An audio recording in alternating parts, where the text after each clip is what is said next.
Welcome to Scare Talk, a horror movie podcast for horror fans. This podcast will cover horror movie reviews, ratings, and rankings. Now for your hosts, Danny and Joel.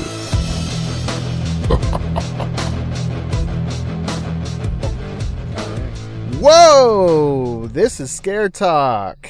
I'm Danny and I'm here with Sleepy Joe Joel. Hey guys, what's up? Oh man, Sleepy Joe. Sleepy Joe.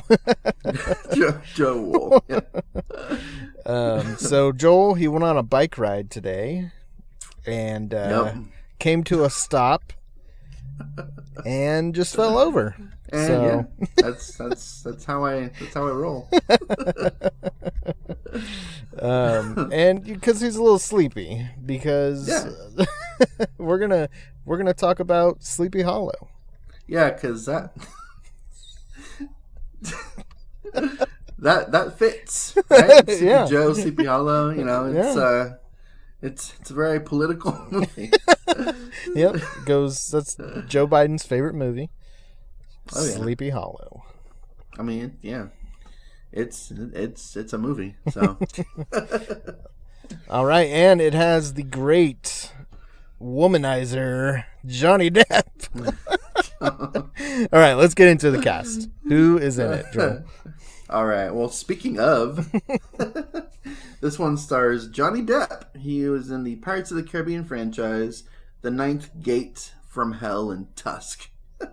All right. I wanted to mention movies that weren't that well known, I guess, and also like in the horror genre. Tusk. Besides Pirates of the Caribbean movies. Yeah. I've only seen it once. I mean, I don't think his part was very big in it, but he was in it. Okay. And then we got Christina Ricci. She is going to be in the Wednesday show coming to Netflix, which is kind of weird, but okay, I'll go with it. Considering she was Wednesday in the movies, she won't be Wednesday in this one. And then we've got Cursed, Bless the Child, and Small Soldiers that she was in. Oh, all right. Yeah. And then for the third person, this one was harder because there's a lot of people to choose from. Johnny Depp and Christina Ricci are the obvious leads of the movie. Yeah. But we got Miranda Richardson. She is Lady Van Tassel. She plays a pretty important part in this movie. Yeah. And she was in Empire of the Sun, which is a Steven Spielberg movie, Phantom of the Opera, Harry Potter and the Goblet of Fire, and The Deathly Hallows Part 1. She was in 2 of the Harry Potter movies. All right. And this was written by Andrew. There was a couple screenplay. This was obviously written hundreds of years ago, the story.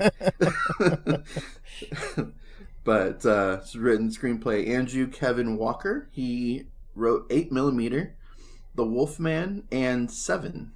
Nice. That's yeah. And then we got Kevin Yeager, and he did 1 episode of Tales from the Crypt. That's the only other movie that he wrote, but he is definitely I didn't write any of it down, but his work is mostly in makeup and special effects. Oh, okay. Which I believe he did the special effects and makeup for Sleepy Hollow as well. Okay. Cool. And it was directed by Tim Burton. And he's also directing Wednesday.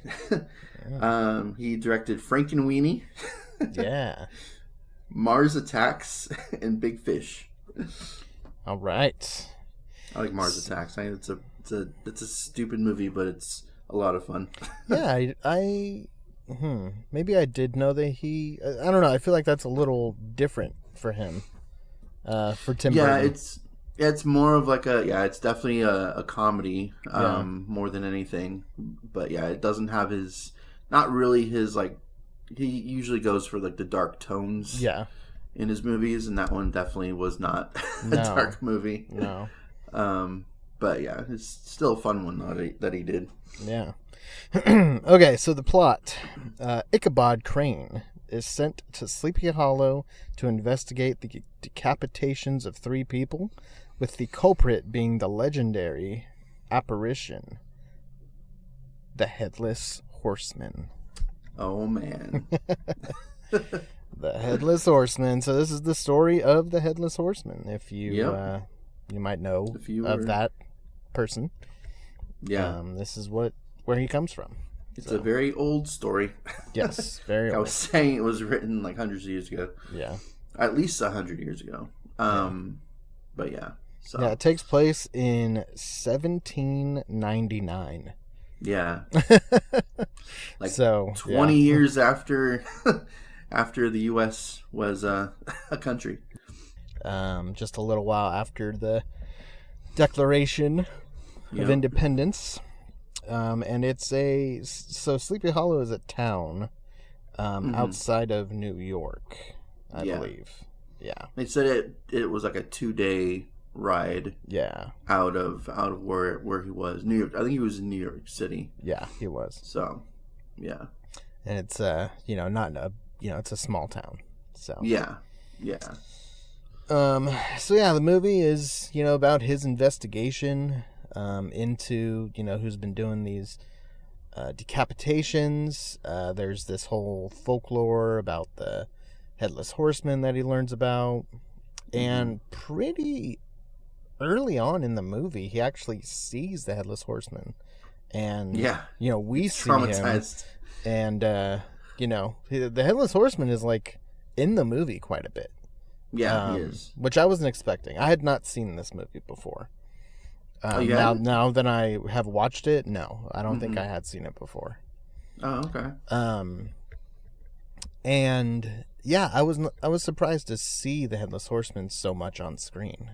I thought it was going to be more of a mysterious character. Yeah. Yeah. There's still a mystery in it, but he is definitely not. He's not, yeah. But who's pulling the strings? Known.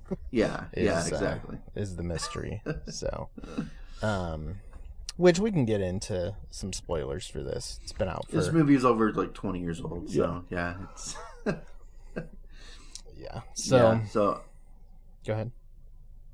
I saw this movie in theaters, and I was a little young. Okay. I think I was.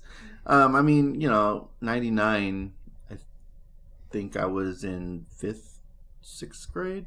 Okay. So I started high school in 01. So yeah, this was, that I can remember, probably one of, if not the first horror movie I saw in theaters. Okay. I did see a few of them back around that time, but I think this was probably one of the first ones I saw in theaters, and it was intense in theaters for sure. Back then, some of these effects don't hold up today. There is one part in particular where I was like, that's a little weird, but the whole witch scene, yeah, where her eyes and tongue pop out of her head. That's a little weird. Yeah, some of the effects were pretty crazy. Yeah, and it was funny, and I don't know if back then that was supposed to be, especially that part was supposed to be taken seriously, or if it was just entertainment value, because it was pretty crazy to look at, but it wasn't scary. It was just what the hell is this? It's like a cartoon. Eyes popping out of the skull. Yeah, definitely. But for the most part, the effects did hold up, I thought. Some of it was the sword fighting with the Headless Horseman. The scenes were cool, but the Headless Horseman effects were a little shaky and a little it looks like it's a machine, and not an actual person who's headless. But that's practical effects sometimes for you, and I'll take that over CGI. Sure. So yeah, some of it was a little wonky, but for the most part, I think most of the effects do hold up today. So for someone who hadn't seen it up until what, a couple days ago or a week ago. How did you like it? So yeah, like you said, some of the effects were a little off, especially I would say the Headless Horseman stuff was, I don't know, it just looked kind of weird, but then I liked the story. The story was cool, the whole investigation. I liked a lot of the characters, they were interesting. I liked the twist at the end, when you find out kind of who's pulling the strings there. I kind of had a feeling because, what's her name? I can't remember. Lady Van Tassel. Yeah, she kind of had she was kind of off the whole movie. I was like, why are you even with this guy? Like, she's like this like gorgeous lady, and he's like this old man. Like, what's going on here? And so, I mean, I didn't know exactly what her motivations were and everything, but but I was happy that there was a little bit of a twist, like a little reveal there. I thought that was kind of cool. But this movie was kind of boring. Really? I thought it was kind of boring. I'm not a big Tim Burton fan. I think he's best with animation. I think this movie could have even been a good movie animated. I feel like there was kills, which some of the kills were cool. It was mostly decapitations. Which some of those were cool. Bloodless decapitations. Yeah. But I don't feel like there was much suspense or I don't know. I it's horror on screen, but I don't feel like it was horror like scary, Yeah. And that's him. I mean, that's Tim Burton. He's dark and he's kind of weird, and a lot of black and white colors, and then you throw in some blood, and then it's like really bright red, and it like visually it's definitely Tim Burton. I could totally tell. Yeah. He was all over the place in this movie. Like, he was all over this movie. Yeah, the setting and everything, and the music. Danny Elfman did the music, which he does a lot of Tim Burton movies. And I think he does a lot of Steven Spielberg movies too. Yeah, I think he does. Yeah. So it was very Tim Burton. But it just, I don't know. I'm just not a fan of a lot of his stuff. It's a little fantastical and a little, I mean, it's not like a fantasy movie necessarily, but kind of at the same time. I don't know. It's hard to put my finger on as to what about it kind of took me out of it. And there's a lot of music, like throughout the whole movie. The music is just like constantly going, and I don't like that.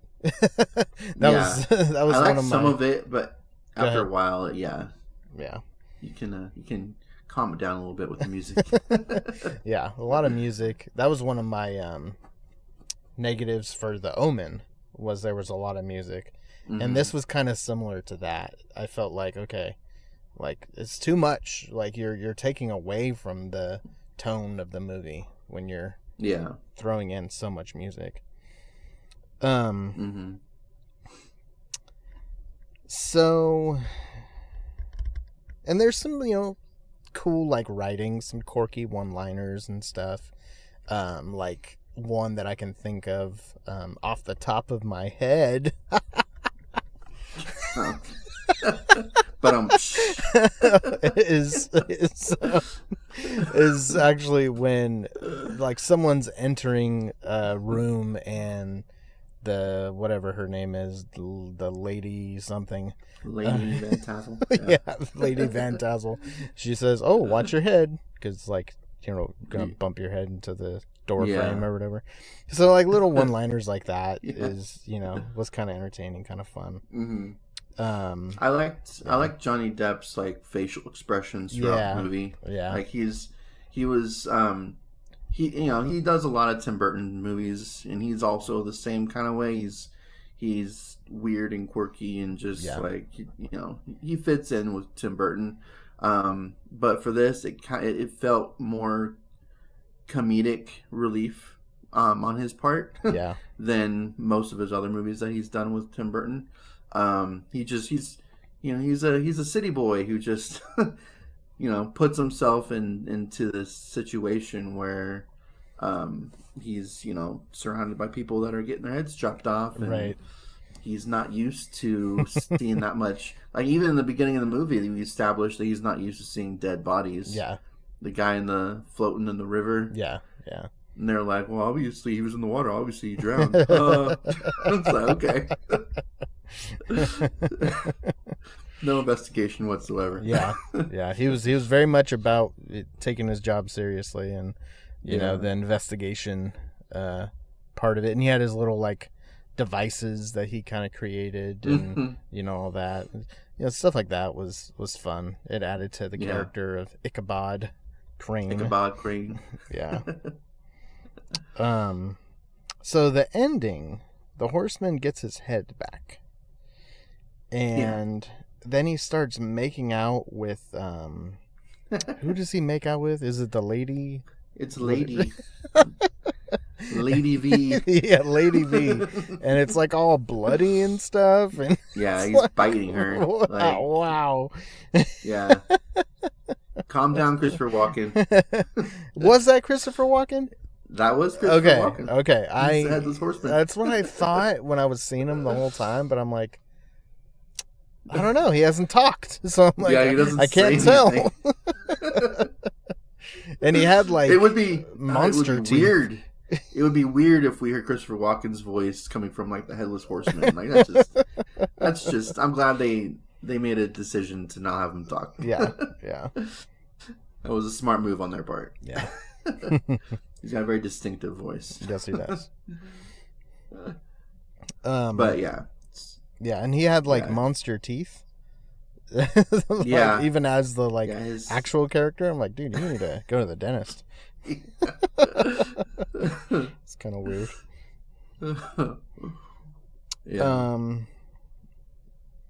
Yeah. So you know, it was okay. To me, I thought it was all right. I see the value in it. I see why people like it. It's just not my thing, really. Yeah. Yeah. What do you think overall? You think it was partly because I know that you're not really a period piece type of a person. That too. Like yeah, that too. You know, there's, you know, so this is your pick, right? So yeah, it was. At the end of this episode, I'm gonna pick one that is also a period piece, actually. Okay. But for whatever reason, this one I enjoyed that part of it. So, oh, okay. Yeah, so, you know, usually period pieces, not really my thing. It kind of bores me a little bit, but yeah, so that's definitely part of what kind of took me out of the movie a little bit. Had me yawning a little bit here and there. So, so yeah, I've always enjoyed this movie. It is a little bit of a slow burn. I mean, you know, it goes back to it being a period piece. You know, sometimes the language is a little not as clear as the language is today. You know, it's just a different style of talking, and so I can see where people wouldn't like that very much. I always have subtitles on, so even if I don't understand what they're saying, I will understand what they're saying through my eyes. So yeah. I thoroughly enjoyed this. I've enjoyed it since the first time I watched it, and you know, it because of some of the stuff we mentioned, it doesn't hold up quite as well as the first time I watched it. But I still enjoy it. I haven't seen this movie in years, so you know, obviously it's not one I'm going to put on every year, or whatnot. But it is a fun movie for me. So, yeah. Okay, cool. Yeah. Well, let's talk about some of the fun facts here about the movie. All right. Yeah, so it was only after being cast as the Headless Horseman that Christopher Walken admitted to the director Tim Burton that he actually did not know how to ride a horse. So there you go. He got one of those. It's one of those things I've heard that, like, you know, if you're asked to do something, if you know how to do something, you say yes, and if you get the part, then you learn how to do it. It's like one of those things that, like, you never say no. No, I don't know how to do this. Right. So that was one of those examples, I guess. Yeah, one of the things on his resume that you know, he had to then learn. Yeah. All right, so Johnny Depp did all of his own stunts for the final scene where he is dragged by the horse. He had bulletproof clothing underneath his wardrobe. Oh, wow. Okay. All right. So Johnny Depp initially found the idea of Christina Ricci being his love interest in the film to be rather odd, seeing as he's known her since she was 9 years old. They first met on the set of Mermaids from 1990, as Depp was dating Winona Ryder at the time. Yeah, she's a lot younger than him, isn't she? Yeah, she is. Yeah. Yeah. I didn't really notice that much because he does look younger in this movie. Obviously, he's over 20 years younger in this movie. Yeah. But she is too. So it's like... Yeah. Yeah, she is definitely a lot younger. I mean, she was Wednesday just, 4 years before this? So... Oh, wow. And she was a little girl in that movie. So, wow. Yeah. Okay. That's a little weird. Well, let me check this out here real quick. Just do a little math.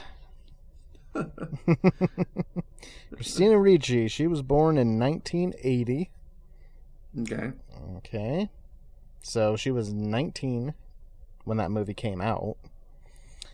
And Johnny Depp was 63. So he was 36. It's... Honestly, though, for the times, it actually makes sense. Yeah, yeah. Because they were dating, men were dating and married to women a lot younger than them back in those days. Right. So, to us, it's a little weird. But back then, I can see it. During those times, it probably was more common. Yeah. Okay. But they weren't even really together in that movie, though. True. Either. So it's like they...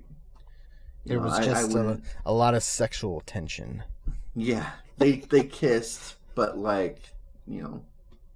okay.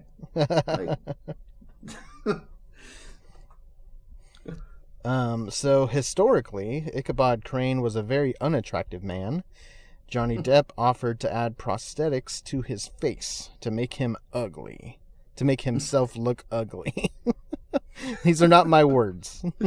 But director Tim Burton wanted to base the character on Crane's more unattractive personality traits, his reported squeamishness and eccentricity. So, I guess he was cool with Johnny Depp looking like Johnny Depp. But you wanted to focus on his more unattractive traits, his eccentricity? Really? That's all right.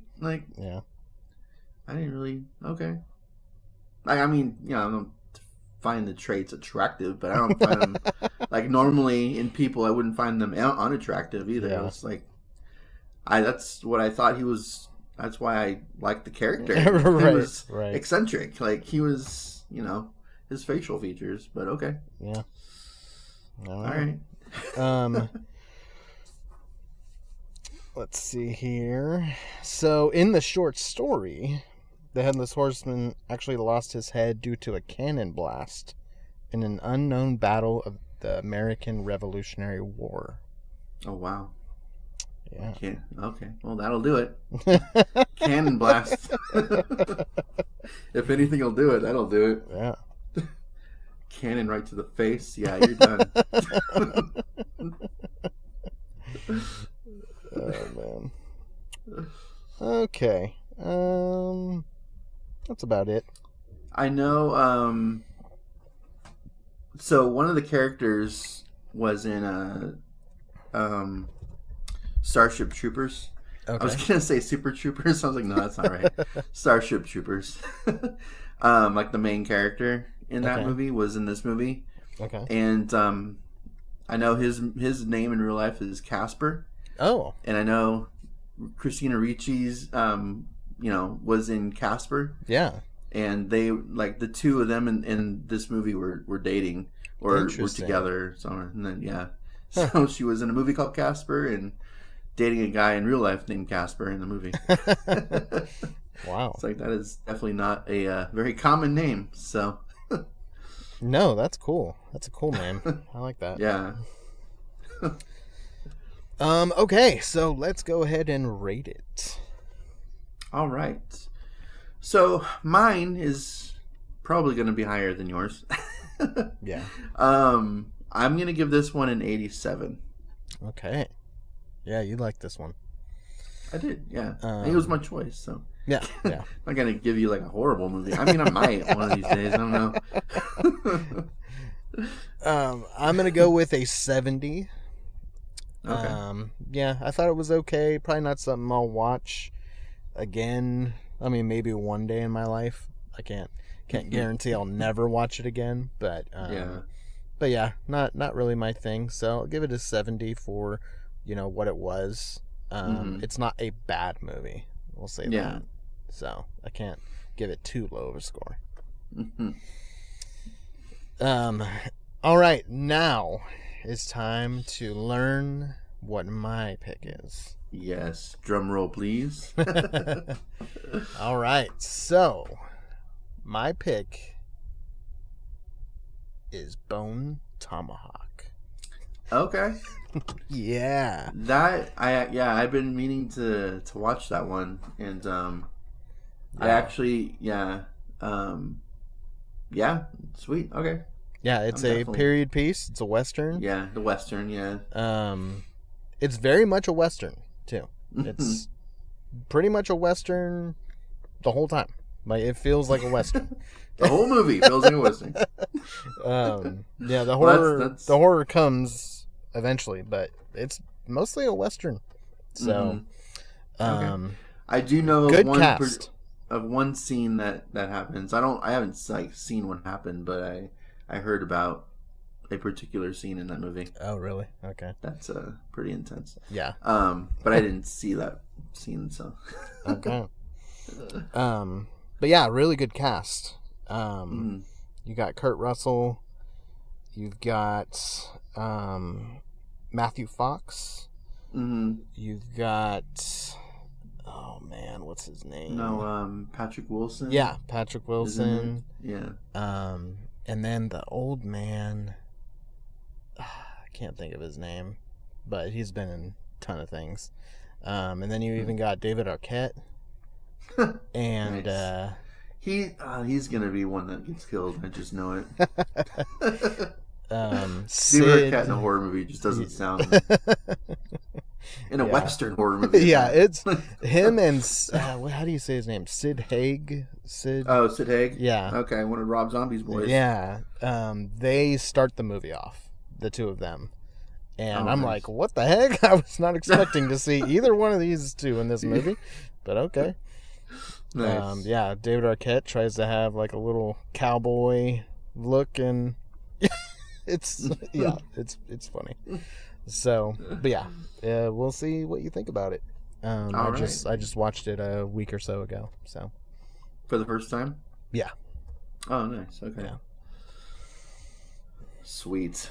Can't wait to get into that one. I actually bought that one because I was like, I'm gonna watch this at some point. Oh, okay. So perfect. Like I own it. So yeah, it was like $5. So I'll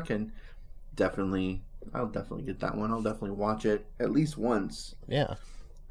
It's a good price for even if it sucks. Right. Which I'm sure it probably won't, but all right. That's it. Well, that was our review for Sleepy Hollow from 1999. Joel's favorite movie. Top 3 of all time. Yeah, look out for...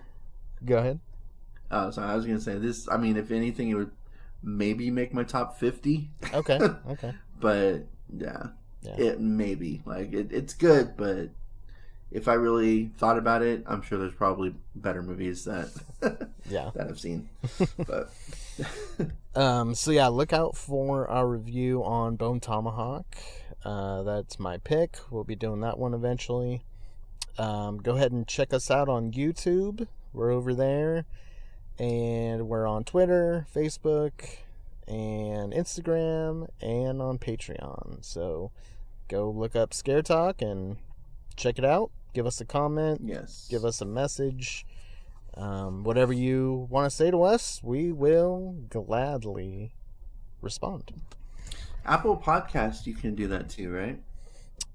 You can write reviews on Apple Podcast. Oh, that's right. Yeah. So give us a review. We'd appreciate that as well. Only if you're going to give us 5 stars, though. Yes. Only 5. Yeah, 5 stars only. Got to get that average. You get 5 stars and comment, this podcast sucks. Yeah, that's fine. As long as you give us 5 stars. Yeah, as long as you give us 5 stars, so we can get that, average a little higher. Or keep it high, actually, because it is pretty high right now. Yeah. All right. Well, that's it. This has been Scare Talk. Sleep tight. Don't let Headless bite. He can't because he doesn't have a head. Exactly.